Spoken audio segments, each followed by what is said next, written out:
Welcome everyone. Thank you so much for coming out on this Monday morning for this emergency press conference regarding Medicare for All. My name is James Moore. I'm with the Durham DSA and the North Carolina Medicare for All Coalition. And we are here to call this press conference to declare a state of emergency. It's been nearly a year since the COVID-19 pandemic arrived in force in the United States. Since then, over 15 million people have contracted the virus, many with severe and chronic health effects, and a disproportionate amount of infections affecting the Black community, the Latinx community, and all those who have been forced to work low-wage and essential jobs throughout this pandemic.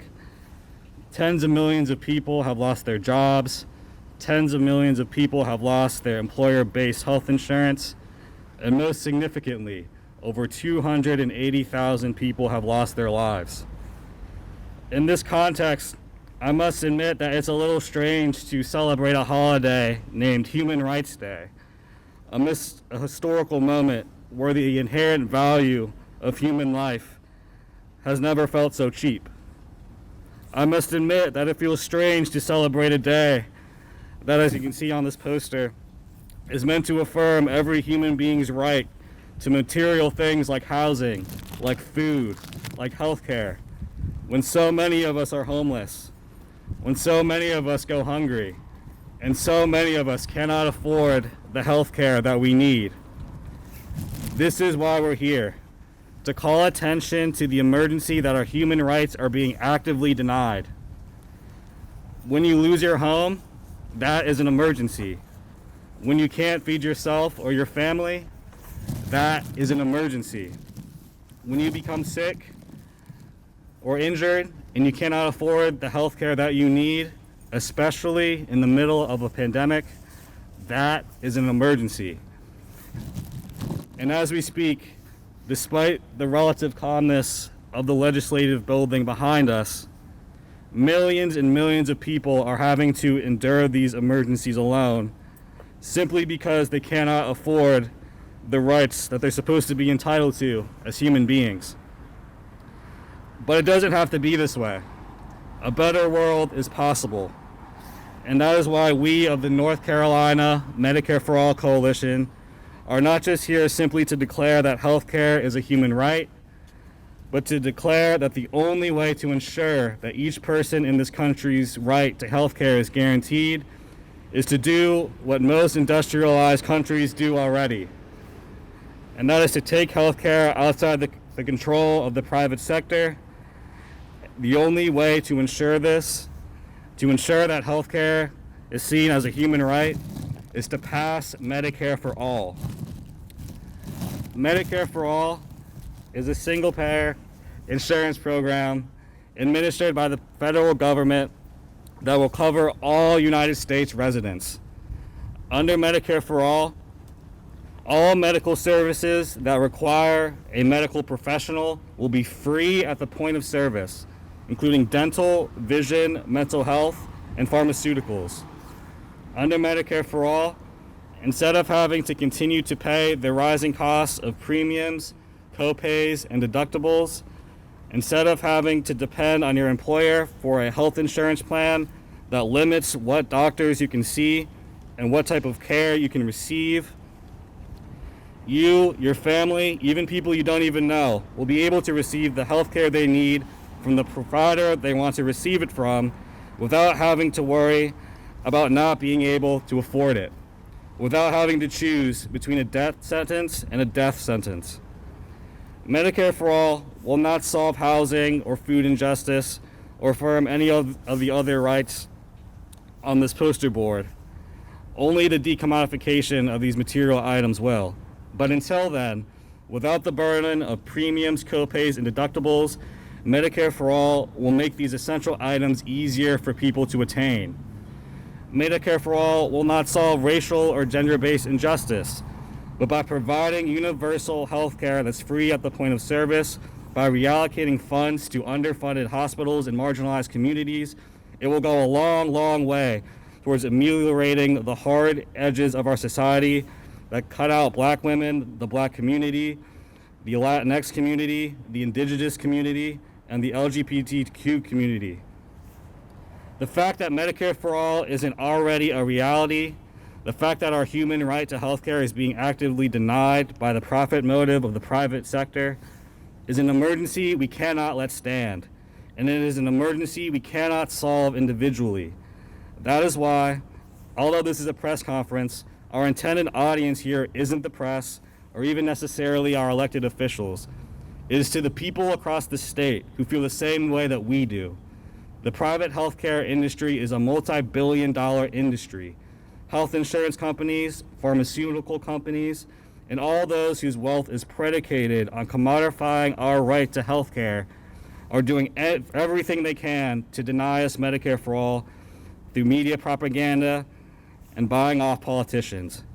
Our side may not have the money, we may not have the same degree of insider influence, but what we do have is the people.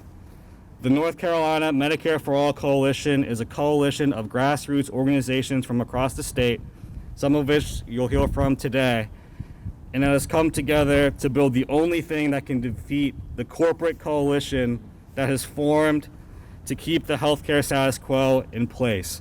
And that is a working class, multiracial, multi-faith, multi-generational movement for Medicare for All.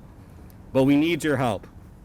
If you are a believer in Medicare for All, if you are a believer in healthcare as a human right, come join us by visiting www.ncm4a.org.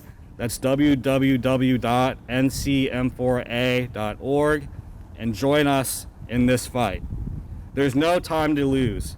Just yesterday, nearly 3,000 people across this country died from COVID-19, roughly the same amount of people who died on 9/11.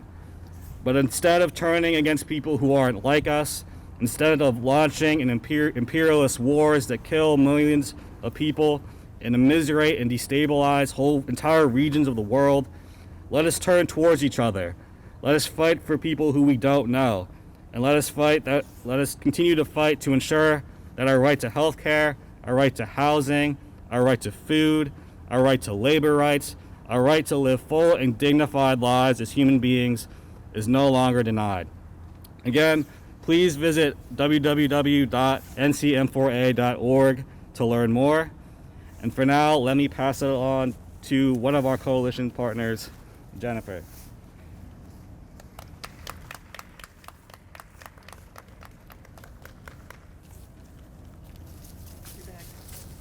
Yes.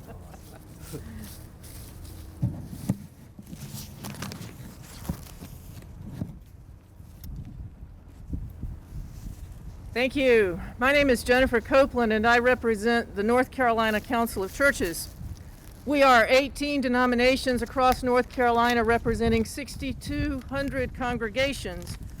We are people who follow Jesus of Nazareth, the original universal health care provider. There's a story in the Gospel of Luke about a man who couldn't walk.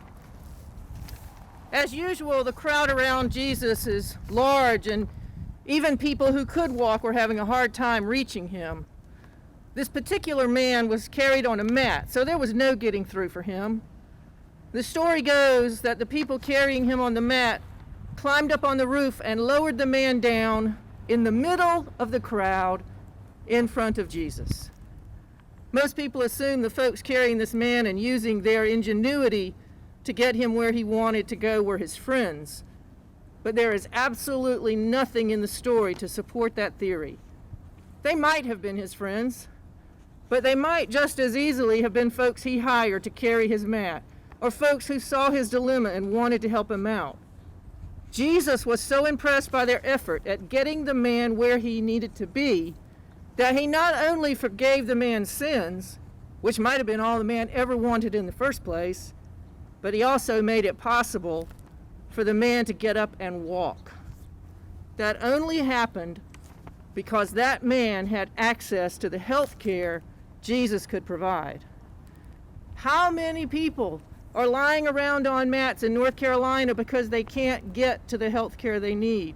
How many people don't have anybody to carry them through the crowd because they can't pay for health care? How many people will never be lowered through the roof and put in the presence of a medical care provider because they have no access to health care? Now more than ever, in the midst of a global pandemic, we know the importance of access to health care. How many people will die from COVID-19 because they could not access necessary medical care? And how many people will they infect who might also die because of limited health care options? The numbers are staggering. We hear them every single day. One person dies every minute of every day in this country from COVID. It's always been a moral matter. Health care for all. Now we understand why tying health care to unemployment will never work. Making health care dependent on family status will never work. Setting income limits on access to health care will never work. When we can give something so life-changing, so life-giving to people, why wouldn't we do it? Why wouldn't we say to every single person, roll up your mat and walk? Thank you.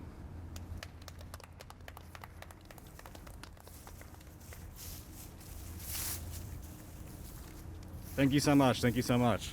Next up, we have Dr. Rahima Mia, a physician and member of the North Carolina Medicare for All Coalition.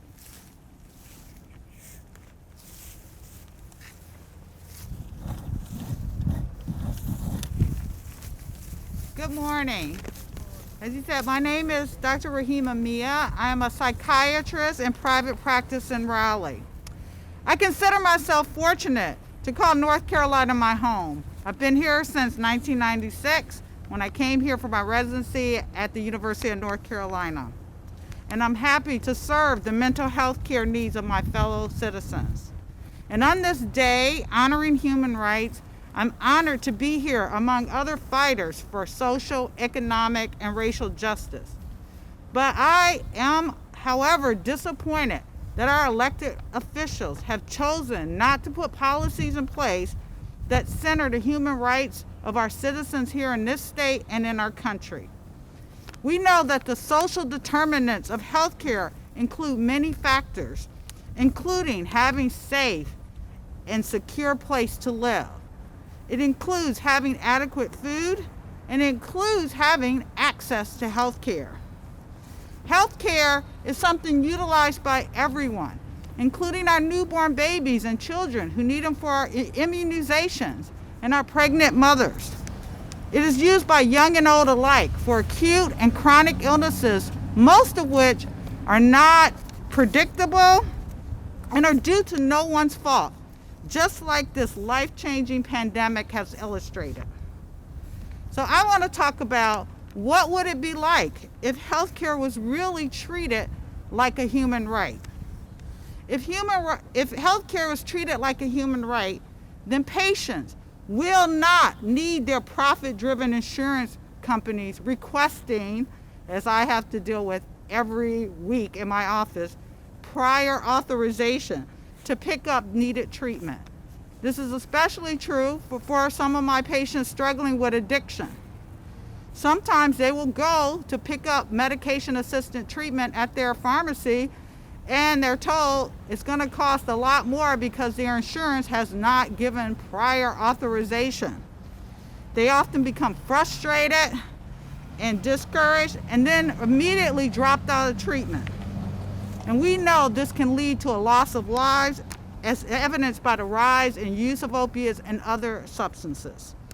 Treatment should be the norm instead of incarceration, which is where addiction treatment is taking place.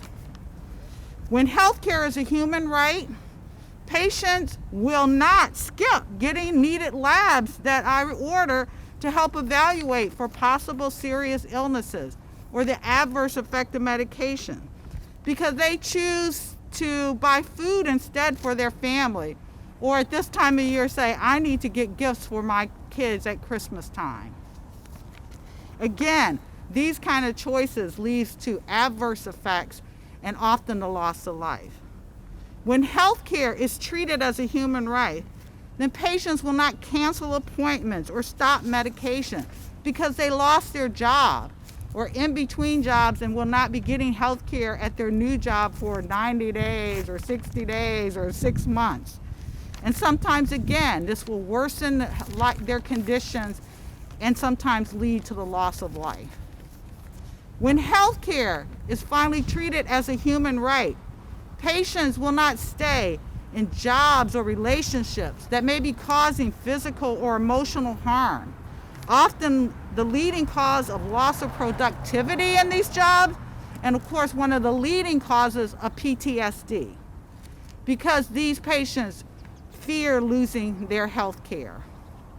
When health care is a human right, patients will instead seek out treatment long before to help prevent the worst outcome. And preventative care can then become the norm.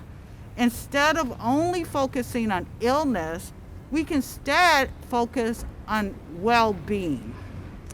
And when health care is a human right, the policies and financial resources of our state and our country will truly reflect our value and our commitment to each other. Healthcare is a human right, and improved Medicare for all is the only humane choice. Because we know now more than ever during this pandemic that it's not just about your health or your family's health, but it's about everyone's health in your community. And that and we need to have healthcare that has no regard to your employment status, your legal status, and does not discriminate against persons based on their ethnicity, race, or gender identity. That is the only way that we can all truly get through this pandemic and move forward to a society that we want to live in. So I call on all of you and my elected officials to help me take better care of my patients and pass expanded and improved Medicare for all. Thank you.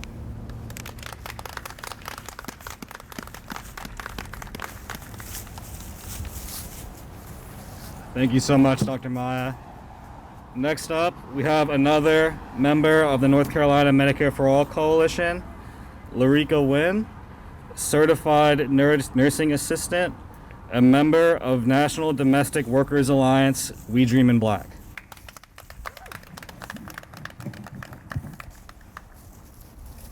How you doing? Great. Good. Like you said, my name is Luika, and I am with We Dream in Black, Durham chapter, North Carolina, and I'm here to put a face with Medicaid, Medicare reform, and I'm one of those people who needs it, who's applied for it. And it's been 4 years. Every year the same thing. You're not eligible. Before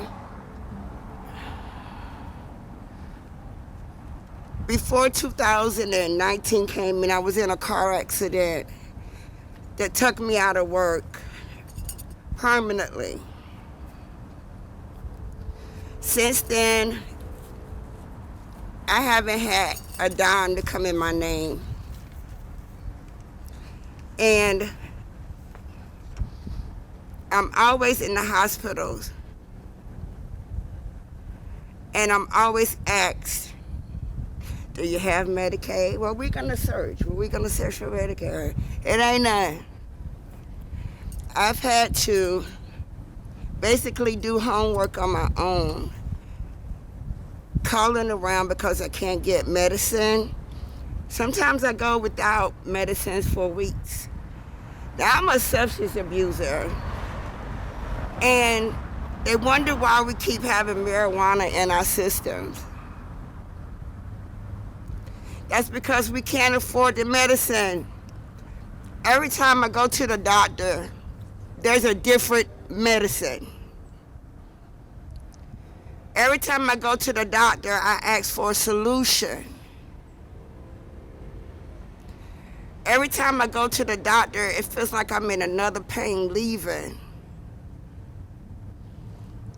And I don't know what to do except for keep giving you the medications, because had you had Medicare, you would be able to have the surgery you need. You know, if I had Medicare, I would be able to get the medications I need, the physical therapy I need. I'd be in pain a lot.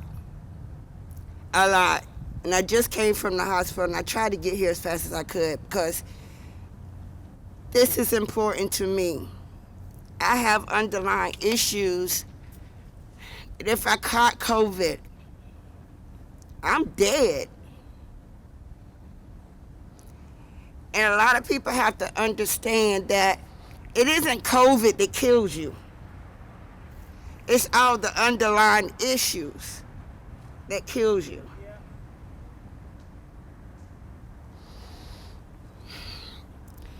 If it wasn't for me aligning myself with good people, me aligning myself with people that want to see best in me, but aligning myself with people who believes that and has faith that things will change in Medicare, Medicaid for all. It's a human right. It's a human right to breathe. It's a human right to have air. It's a human right to have care. How can we care for somebody if we are sick? There's times where I can't even concentrate. I can't put one and one together to make it two for nothing. If I had Medicare, Medicaid, it's not just for 65 and above, no more. Never in my life did I think I would be in this position where I can't twerk. You know, I can't dance, I can't have sex. Come on now. I'm only 48 years old and I should be still doing a lot. But every day I'm wrecked in pain. Why? Because my medication's still sitting at the pharmacy. And it's not a medication that I can pay for out of pocket. They're $200 for one, $300 for another. You know? How can we afford these things if I can't even work?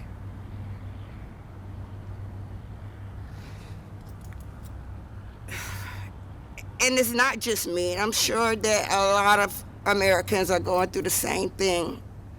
And some of you elected officials will face the same things if something doesn't change. Something has to change, and I ask you right now to overturn. You know, give us all health care. Give us all air to breathe. Thank you.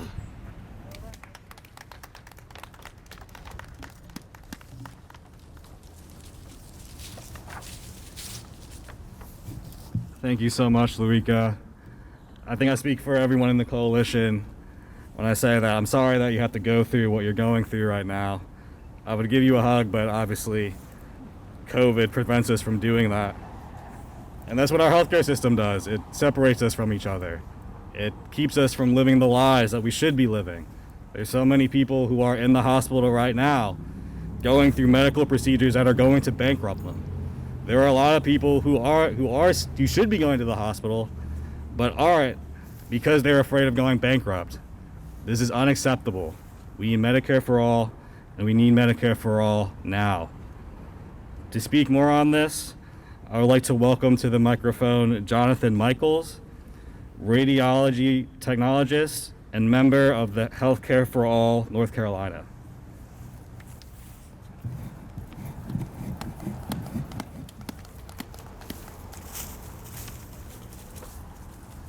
I'm incredibly fortunate that none of my family or close friends have succumbed to the coronavirus. But the pandemic is a very real situation when you are a frontline healthcare worker like me. As a radiology tech working at a large medical center, I care for patients on a daily basis who have tested positive for the coronavirus and I am one of the first points of contact for patients suspected of being infected. At least a dozen times during a 12-hour shift, I put on an N95 mask, a bright yellow gown, and gloves so that I can safely deliver the high-quality care that my patients expect and deserve. I got into medicine to care for patients. As a healthcare worker, I bear witness to a broad spectrum of suffering, the kind that we are all likely to face at some point during our lives. But what haunts me at the end of each shift is the pain that could have been prevented if patients who are uninsured or underinsured had been able to access care sooner. Well before we ever heard of COVID-19, frontline healthcare workers were well aware that our healthcare system routinely undermines caregivers' ability to treat their patients while maintaining their own safety. As we rapidly approach 300,000 deaths from COVID-19, it is important to recall that an additional 250,000 Americans will die this year from medical errors alone. I would argue that most of those deaths are at least in part because of our ineffective and multi-tiered healthcare system. The American healthcare system is unique among the so-called developed world for being unnecessarily complicated by market interests. In the United States, care is rationed, care is duplicated. For millions of people, care is never received at all. Suffering from COVID-19 has not been limited to patients. Our dysfunctional system frustrates clinicians and frontline workers like myself who have a front row seat to the cruel madness of American medicine. As one physician put it, it's like I'm fighting with one hand tied behind my back. So while the scope and severity of the COVID-19 pandemic may be unfathomable, the challenges facing healthcare workers right now, like safe staffing ratios and access to basic supplies and personal protective equipment, are not markedly different from any other day of the week. When frontline healthcare workers don't get the things they need to do their jobs, people die. An estimated 1,425 frontline healthcare workers may have died from COVID-19 so far. It might come as a surprise to the majority of the American public, but healthcare workers, who are among the most at risk for contracting COVID-19, are currently not guaranteed access to medical treatment. A 2009 study found that 11% of American healthcare workers are uninsured. Think about that for a moment. That's 1 in 8 caregivers who could be treating coronavirus patients right now. I was one of those workers without health insurance. I had an associate's degree and a certification, but no coverage, and still expected to expose myself to highly infectious agents like MRSA, HIV/AIDS, and tuberculosis. That sounds preposterous, but it is not the exception, but quickly becoming the rule at the large medical centers that are currently fighting to monopolize healthcare delivery in our communities. Even if employers provide health insurance, some workers' low wages prevent them from purchasing coverage. A publicly funded, single-payer healthcare program like Medicare for All, however, would ensure our universal need for healthcare. Not only would Medicare for All increase the health of every American, and it would be a big step in lifting healthcare workers out of poverty because the money that employers spend on providing health insurance could be shifted to raise wages. It would be life-changing for the estimated 1.7 million female healthcare workers and their children living in poverty. The staggering complexity of our healthcare system requires a tremendous number of administrative staff and resources, which account for a whopping 25% of all U.S. healthcare expenditures. Consider Duke Medical Center, which has 1,600 billing clerks, but only 957 hospital beds. Yes, Medicare for All will eliminate around 1.8 administrative jobs, but in turn lead to the demand for 2.3 million full-time healthcare workers to accommodate the millions of patients newly eligible to receive care. This will help ensure that caregivers have the staffing levels they need to safely and swiftly respond to public health crises like COVID-19 and beyond. Medicare for All would also give a boost to healthcare workers who want to unionize over unsafe staffing levels and a lack of basic supplies, because hospitals would be barred from using public money to bankroll union-busting campaigns. In fact, many of the groups that have linked rights in the workplace with the health of their patients have been nurses and healthcare unions. In order to effectively care for our patients, we need to implement a healthcare system that meets the needs of everyone and allows caregivers to do their jobs without the intrusion of hospital administrators or private health insurance company executives. We know what we need, Medicare for All. How are we going to get it? It's going to take a mass movement of essential workers, teachers, small business owners, and patients. It begins with us recognizing our human right to health care and the realization that collective problems require collective answers. Thank you.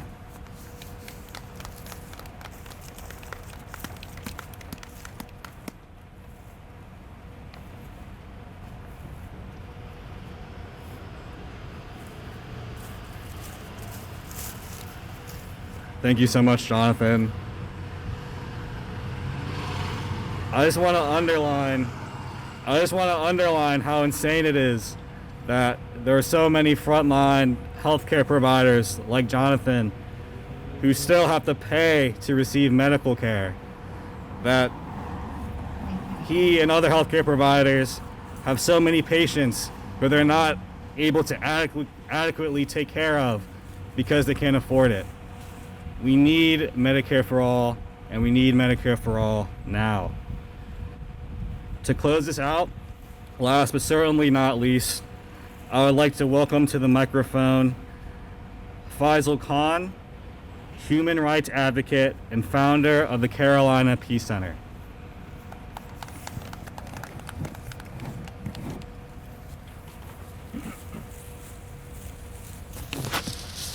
Thank you very much. Good afternoon, everybody.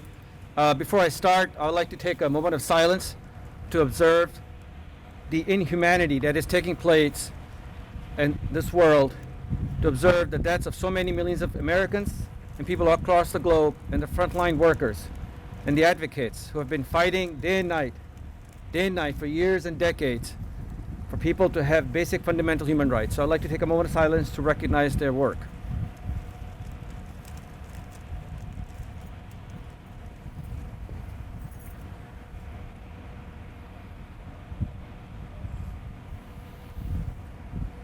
Thank you.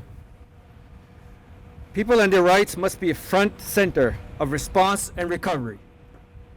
We need universal rights-based framework like health coverage for all, or Medicare for all in the United States, to beat this pandemic and protect us from the future. This pandemic is taking innocent lives daily all across this country. Whereas those lives can be saved if we had a better healthcare system and if we had the willpower among our elected officials. This pandemic has reinforced two fundamental truths about human rights. The COVID-19 pandemic has had a disproportionate impact on vulnerable groups, including frontline workers, women and girls, and minorities, black communities and brown communities, in the United States, all across the globe. It has thrived because poverty, inequality, discrimination, the destruction of our natural environment, and other human rights failures have created enormous fragilities in our societies. At the same time, the pandemic is undermining human rights by providing a pretext for heavy-handed security responses and repressive measures that curtail civic space and media freedom and fundamental right for each individual to have a proper and accessible health care.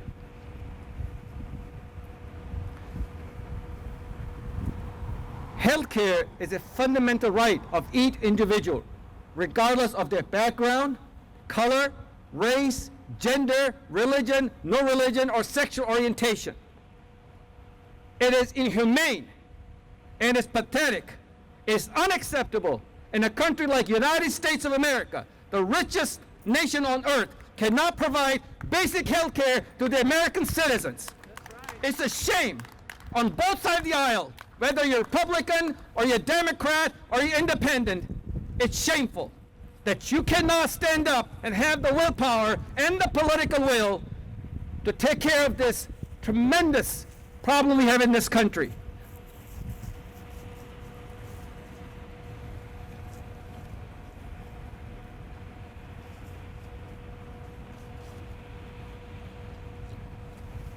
These are staggering statistics that I'm about to speak about.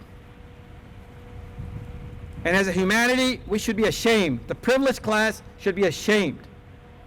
The elected officials, the people that sit in the chambers in their silk ties and their silk scarves, should be ashamed of themselves. 9 out of 10 people in 70 low-income countries are unlikely to be vaccinated against COVID-19 next year because the majority of the most promising vaccines coming on stream have been bought up by the West. I repeat, one more time, 9 out of 10 people in 70 low-income countries are unlikely to be vaccinated against COVID-19 because most of these vaccines have been bought up by the West. Supplies of the Pfizer-BioNTech vaccine approved in the UK last week will almost all go to rich countries. 96% of doses have been bought by the West. The Moderna vaccine uses similar technology, which also is claimed to have 95% efficacy and is going exclusively to rich countries. The prices of both vaccines are high, and access for low-income countries will be complicated by the ultra-low temperatures at which they need to be stored. In other words, most of the poor countries do not have access to these vaccines and do not have the facility to keep these vaccines. The current system where pharmaceutical corporations use government funding for research retain exclusive rights and keep the technology secret to boost their profits.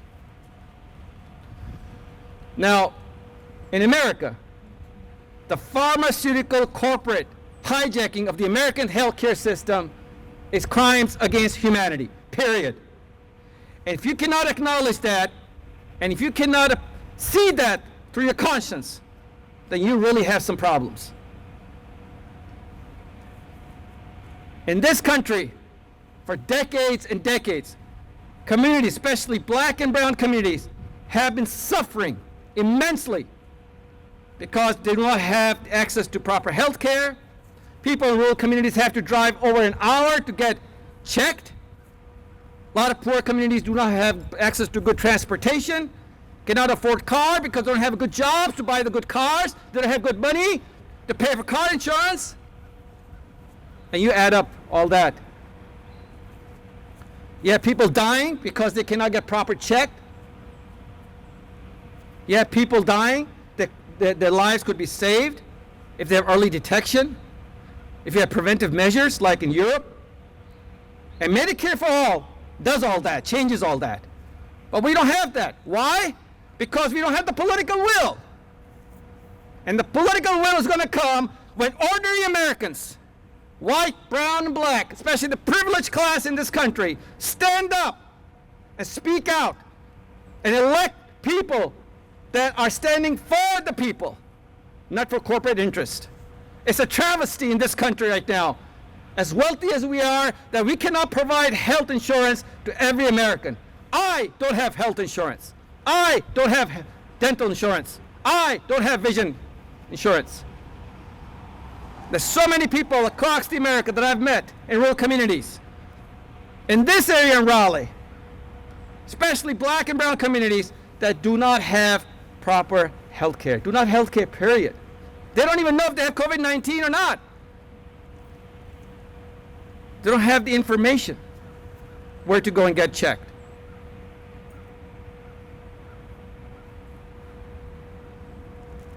In the meantime, all these executives from pharmaceutical industries make millions of dollars, millions of bonuses, enjoying their lavish lifestyles. Meantime, we're electing elected officials who are complacent, complicit. You reach out to them about these issues, and all we get back is empty promises. These political slogans are not going to save these lives anymore. The will of the people will. A tangible change in policy in healthcare. And Medicare for All is the solution to fix the American healthcare system. Thank you.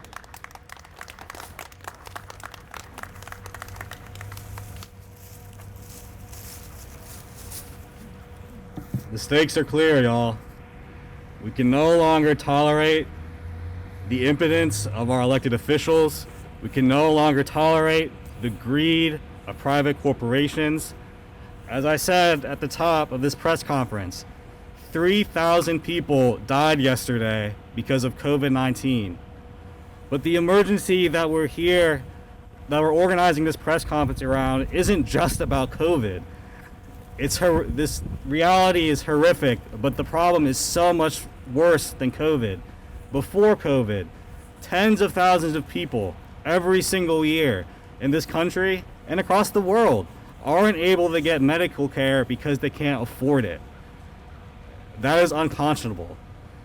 As Faisal just said, we cannot rely. Pfizer is not going to save us. Moderna is not going to save us. And frankly, most of the politicians who are currently in office aren't interested in helping us out either. So as I said, we are here not just to talk to the press, not just to talk to people in power. We are here to talk to people all across this state. This is a claricon call. This is a call to build the only thing that has ever brought about systemic change in this country or any other country. And that is a grassroots, working class, multiracial movement. We need your help. So please visit www.ncm4a.org to help us in this fight to get Medicare for all and to finally ensure healthcare as a human right. Thank you.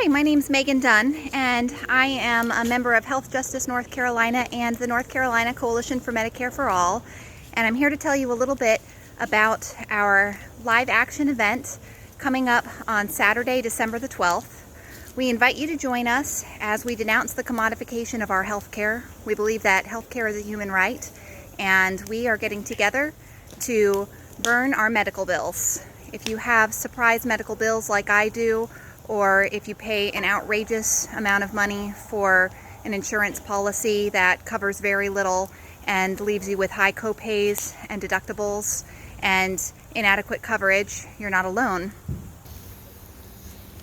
That's a surprise medical bill for my physical therapy this summer.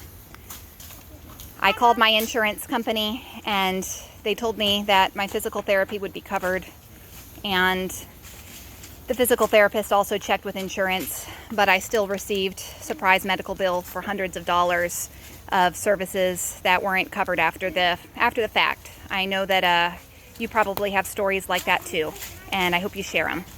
For more information about our bonfire bill burn, go to NCM4A.org.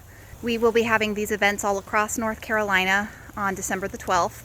So check out the website to see if there's an event near you.